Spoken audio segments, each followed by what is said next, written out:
Richard Weaver's artifact discovery continues. The workers who were doing the renovation in the 1970s and 1980s, we have their pay slips. They're in pencil. They're written by the contractor Charles Stocks, including two of his sons.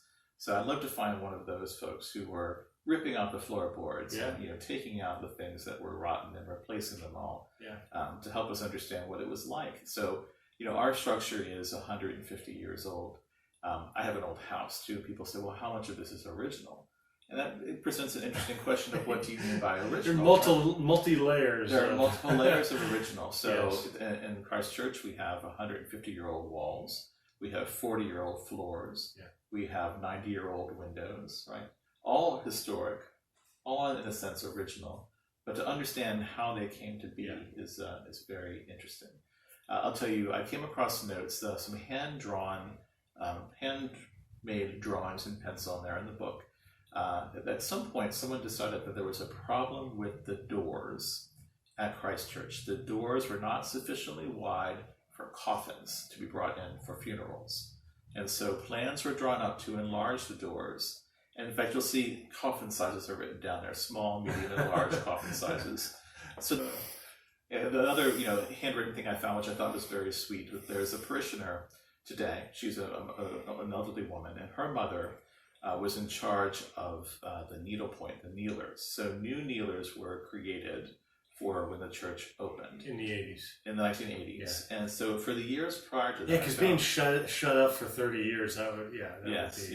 And so I found these little slips of paper, and in pencil someone had drawn it out. And it's like a little puzzle. There's a little grid. And so this woman, her name was Adelaide Bolte. And so she had drawn out this little description of how the needle pointers could put their initials in.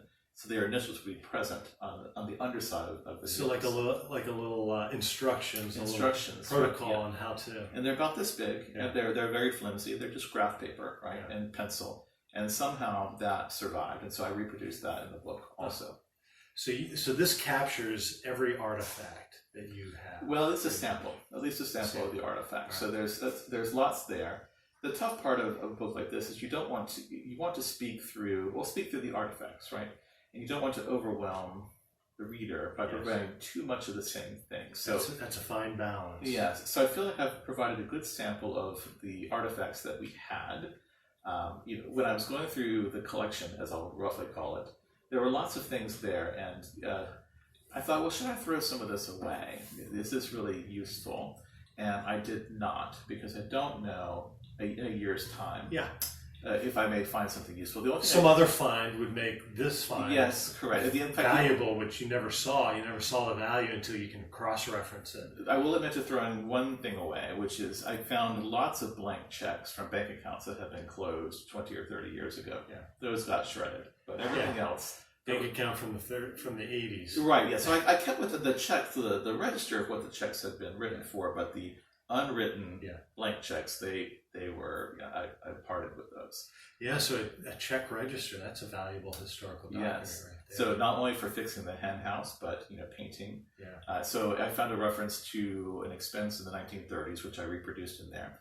It was for a painter. His last name was Carnes, and he painted the church for a sum. And what's interesting to me personally is that 5 miles away is my house, which was lived in by the Carnes family, and they were painters. So I can't prove it, but I think there's probably a connection between the people who lived in my house and the church, and at least they may have provided services to the church at some point. Right.